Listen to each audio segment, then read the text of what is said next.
National security depends on staying ahead of the threat. At Booz Allen, our intelligence and technical experts work together to integrate emerging technologies for the next generation capabilities. When national security depends on you, we're here to propel your mission forward.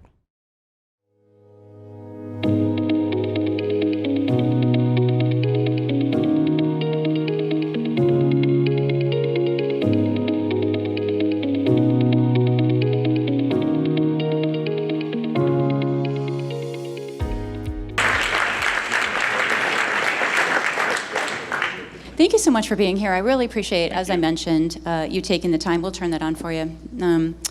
You taking the time to come down, and we've been talking a lot about technology, and I thought we might just open up our conversation today by me asking you a little bit about your vision for NGA. Where are you steering the ship, so to speak? No, thank you. First off, I want to also offer my thoughts and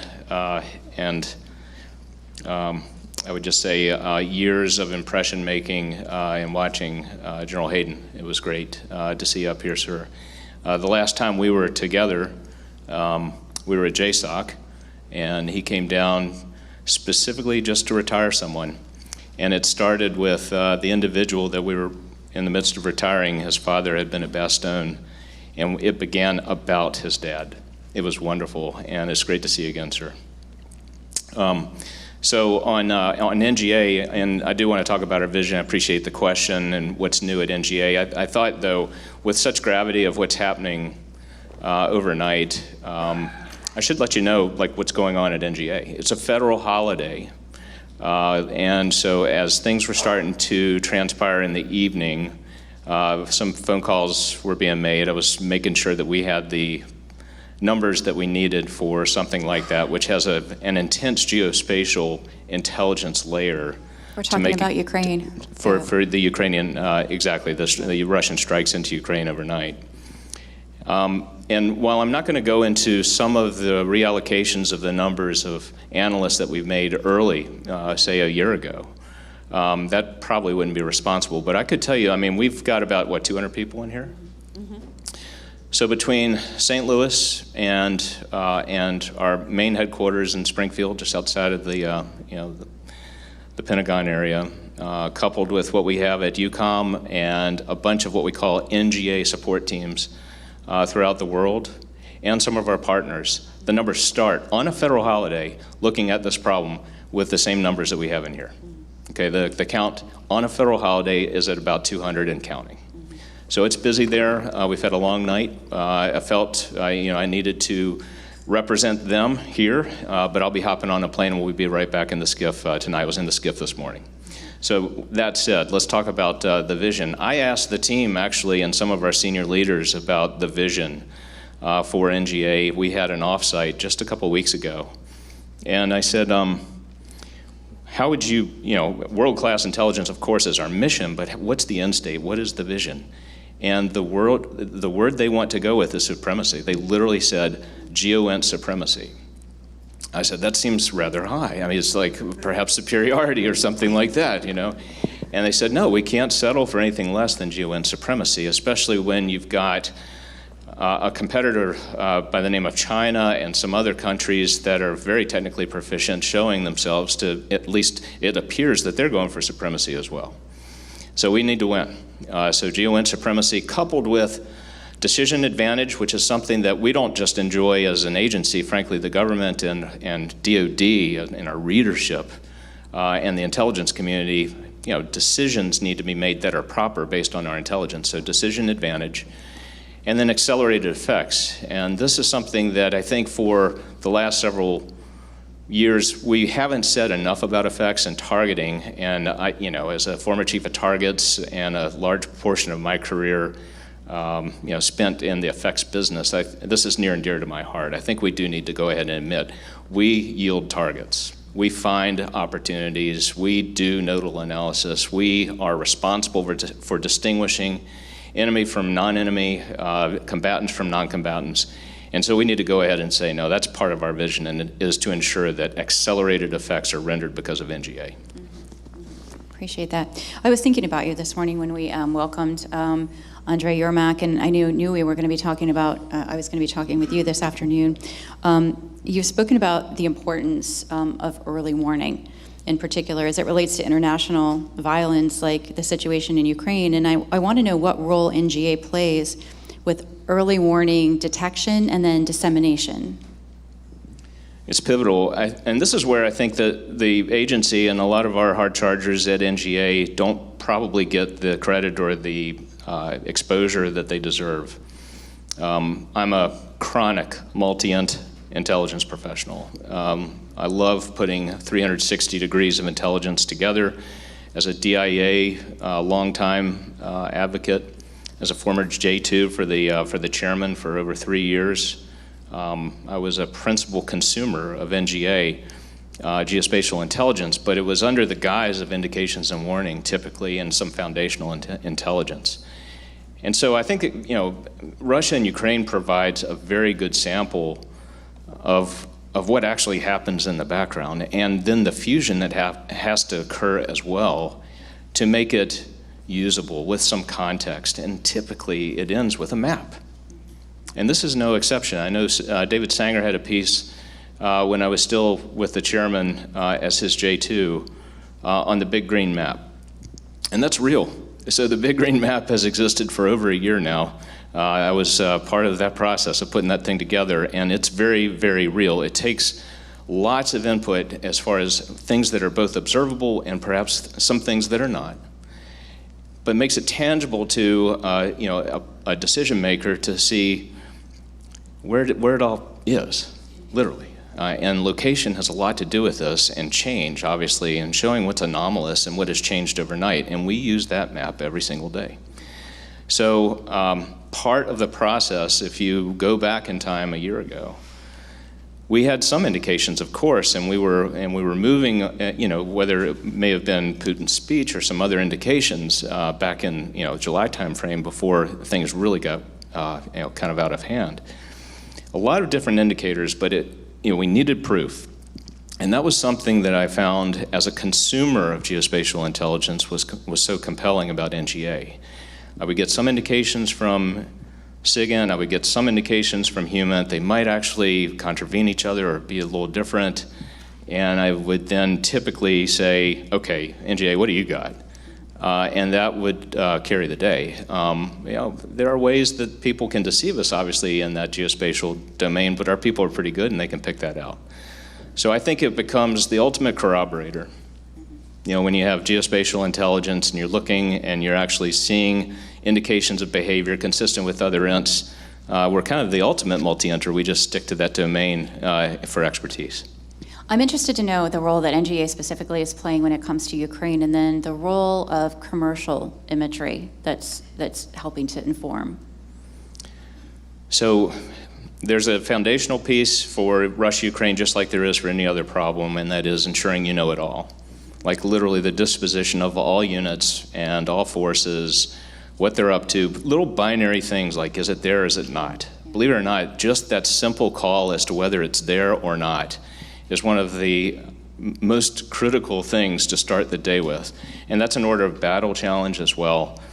Then in indications and warning, you're trying to be predictive of behavior, and we have ways of doing that too. And so the combination of those two aspects of our job, I think, has made us really important for Russia-Ukraine and for, obviously, for China and some other problem sets. On commercial, this is a coverage question. I want it all. We all want it all. And so the challenge then becomes, what if you get it? If you actually, if the dog catches the bumper and you get it all from a commercial perspective, what are you going to do with all that data? And so it's a deja vu all over again situation that we had in the early portion of the war on terror in 2001, 2, and 3, where we had a lot of sensors being put up in the air, especially with UASs, and not necessarily enough people to exploit that data. And we don't want to have that happen again. So a very serious conversation going on right now with regard to exploitation and getting a little bit of help from AI and ML. Okay, let's shift theaters for just a moment. NGA has a safety of navigation mission that comes into play with indications and warnings and things like that, specifically in the Arctic and in the South China Sea. Can you tell us a little about what you're doing there? No, thanks for that. So I mentioned that sometimes our people don't get the exposure they deserve. I think the people who do navigation safety especially do not. And so this is a great question. And if we were to go to St. Louis specifically, where we have about 3,100 people working, you'd find a lot of them dedicated to the safety of aviation. And so it's very simple. If something could interfere with the safety of flight that's 300 feet or higher, we're responsible for finding that, identifying it, and ultimately geospatially locating it with precision. That is a very important mission, and there are a lot of aviators who owe their lives, frankly, to what people do, at least there in St. Louis and by extension elsewhere in NGA. It doesn't stop, though, in that domain. In the maritime domain, while we don't certify charts, we contribute a lot of data to charts, and then for the subsurface domain, we also have a role there. It's very important. So this is why understanding everything, every domain, frankly, and being able to put it in context, that which we see, that which we exploit, becomes a matter of life and death. You asked about the Arctic in particular, and so the data that we're generating about the Arctic becomes very powerful for any audience and has the benefit of being true because it's all based on measurements as opposed to any sort of political leaning or any sort of message. We don't get in that business. We just take data. You're talking specifically kind of in regards to the climate. Exactly right. And there is a new product out based on NGA data called an Atlas of an Ever-Changing World, that it will be making the rounds throughout science museums and especially kids and some academic circles as we speak. I saw it just last week, in fact, at GeoResolution Conference in St. Louis.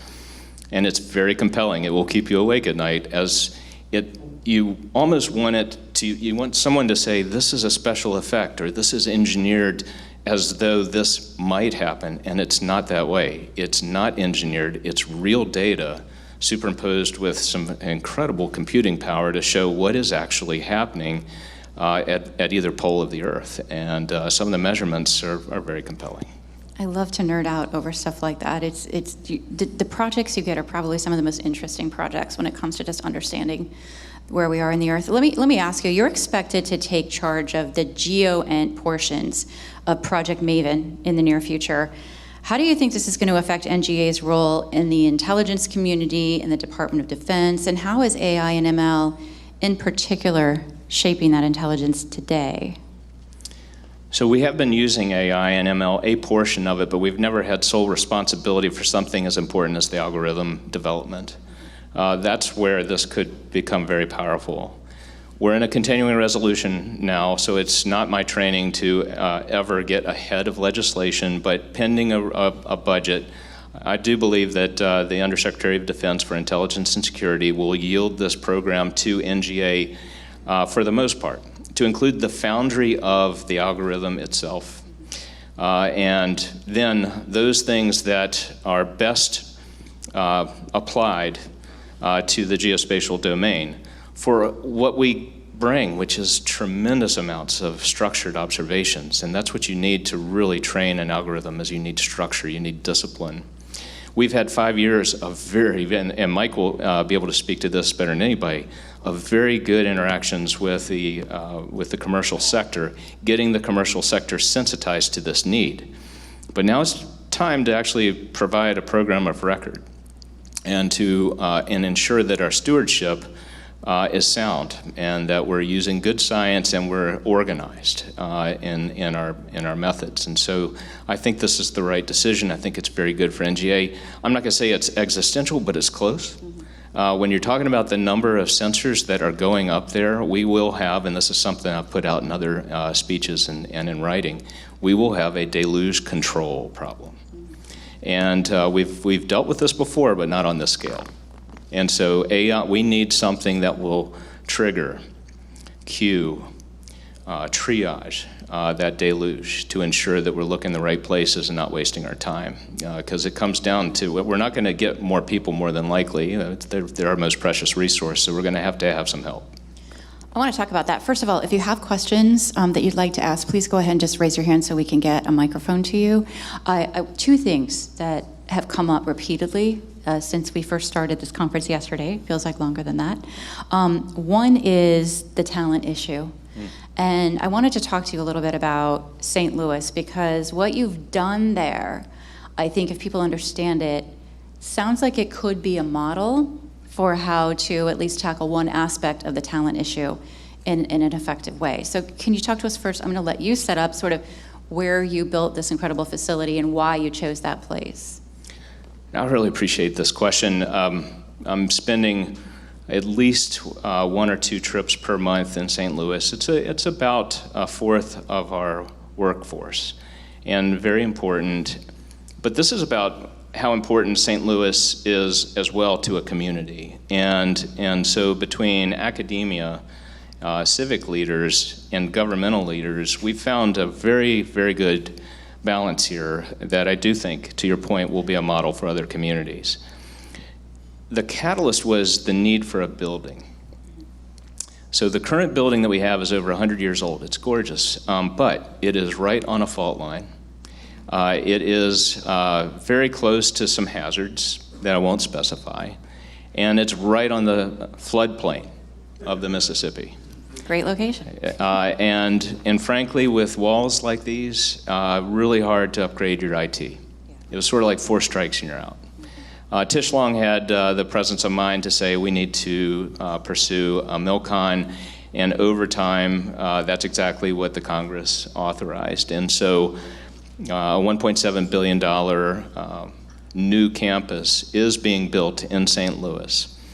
Robert Cardillo had the presence of mind to look at alternatives and think about St. Louis, talk to some civic leaders, and we are putting it in what's called the North Side.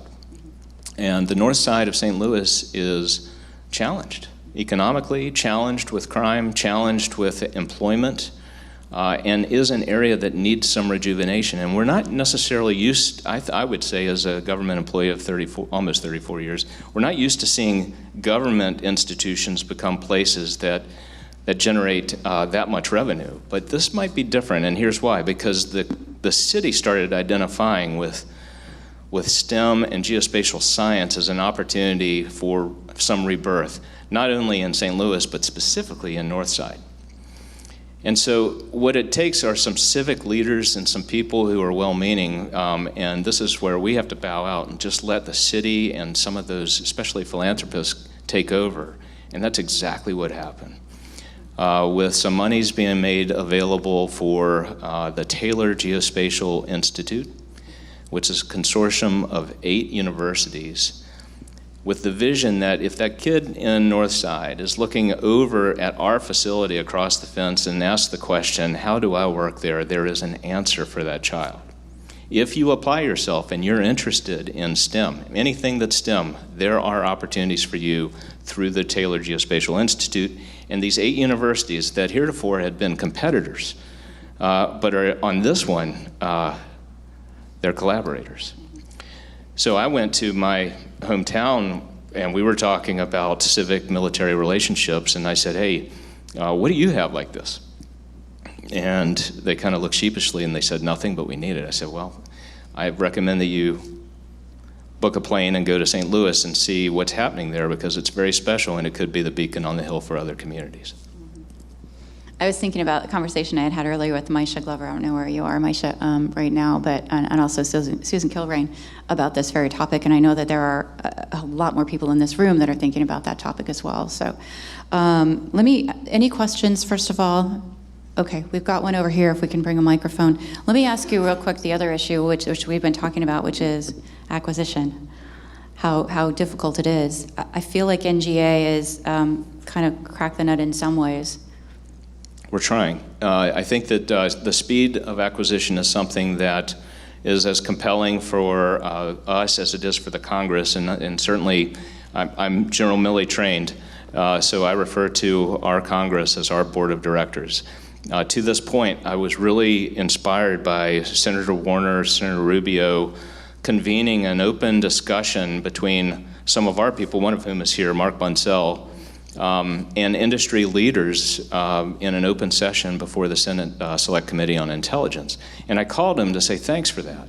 And the reason I did was because Teresa's right. In the previous session, Teresa's absolutely right. We might come from maybe a corporate background, or where, in your family you're used to talking about commercial interactions. But over time, over the course of several decades, you get scared, whether it's from ethics training or from just the acquisition process itself. It's intimidating. And I told the senator, I said, I really appreciate your doing this because it starts to eat away at some of that fear. You're encouraging us to actually have these conversations. We do need to get faster. I'm confident in the process. Our people, we have an entire element of NGA dedicated to capabilities. And so if there's anybody who's interested in engaging with NGA, there's a website. It's industry engagement, all one word, at nga.mil.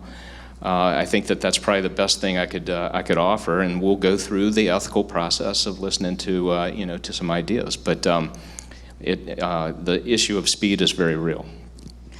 It's a very different world from when I first started covering national security, when you now have government agencies that have websites asking for private sector engagement. So we're not where we need to be yet, but we're certainly moving in that right direction. So yes, I think that was Matt who had a question. Is that? It was, thank you. My name is Matt Brazil. I write about Matt. Chinese espionage. So is there a way in this forum to tell us a bit about Chinese overhead capabilities, how they've developed over the years, and how they compare to other people's? So they're the pacing threat. So it probably would not be surprising to find out that in this area, it's one of the things I don't stay awake thinking about this stuff because I don't sleep enough for that, to be quite honest. However, they are very good, and so it gets to the issue of protections. We will not sacrifice accountability for speed. So even though we want speed in our acquisition, we're going to have to ensure that we've got security and accountability for the data. Wonderful. Okay. If I don't see any other questions, I'm going to move to closing thoughts. All right. Wow. So Skiff this morning, Skiff tonight. We're so grateful that you had the time to come down here today. What is the one thing that you want to leave this room in particular with before you go? Well, I think I kind of started that way, and it is that NGA, while we don't seek a lot of credit and a lot of accolades, in the background, it is generating a tremendous amount of awareness and assessment. And it also brings a certain agility that now that I'm in this role, I've been inspired by. I'll just offer this. The storm, Hurricane Ian, occurred on the 28th, I believe. On the 29th, we had a mobile team literally at Fort Myers at the behest of FEMA, doing work that per our authorities were allowed to do in a situation like that. I have the numbers. In about 10 days, 400,000 square miles reviewed of imagery, 20,000 damaged structures and images thereof provided to FEMA as part of the search and rescue process, and ultimately it's getting into recovery now. 1,000 custom waterproof maps provided to SAR mission personnel in the process of saving people, and documented episodes where our people were able to put the patchwork together, both through drones and from some commercial overhead, to say, you need to look in this area, and people actually were found or bodies were recovered, both of which are important.